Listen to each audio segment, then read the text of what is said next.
Once upon a time, in a quiet village nestled deep in Sulawesi, there lived a kind-hearted boy named Sirimbone.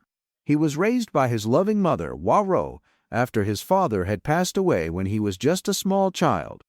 One day, a merchant named La Patamba came from the nearby village of La Patamba Datan. When he laid eyes on Waro, he was instantly captivated. Not long after his trade, he went straight to the village elders and asked for her hand in marriage. With the elders' blessing, Waro agreed to the marriage, especially after La Patamba swore to love Sirimbone as his own son. But it was all a lie. Soon after the wedding, La Patamba showed his true nature. He demanded that Waro abandon her only son in the forest. Waro's heart shattered, but she was afraid. La Patamba threatened to kill the boy if she refused. And so, with tears streaming down her face, Waro brought Sirimbone to the edge of the forest.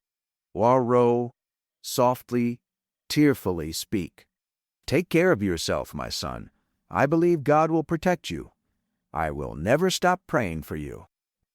Sirimbone wept, but deep down, he knew he had to be brave. He wandered into the forest alone, and after days of walking, he stumbled upon something incredible.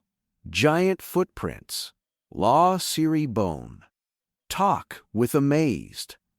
What kind of creature has feet this big? He followed the tracks until he arrived at a huge house. Boom, boom, the earth trembled. It was a giantess, pounding something with her pestle. Giantess, booming with gentle. "Who are you, human child? How did you get here?" Terrified, Sirimbone told her everything. The giantess, moved by his story, offered him shelter. "You may stay here, but beware, this forest is full of evil spirits and wild beasts. Stay inside," said the giantess calmly. Sirimbone agreed, but after a few days, boredom set in. He begged to go fishing. The giantess allowed it, carefully. That day, he caught plenty of fish. He left his fish trap, his bugu, hoping for more tomorrow.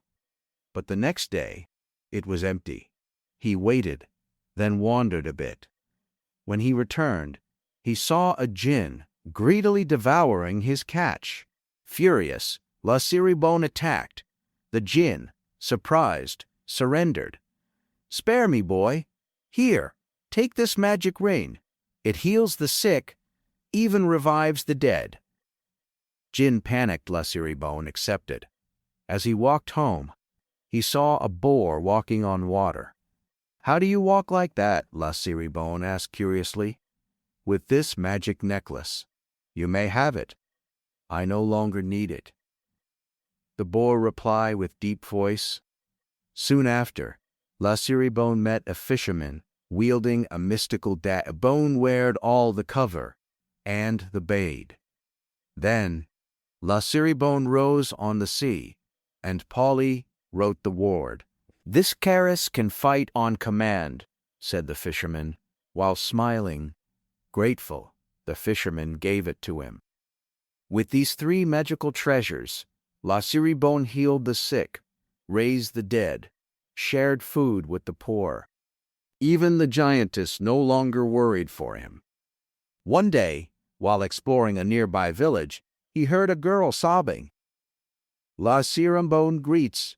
"My name is Sirimbone. Why are you crying?"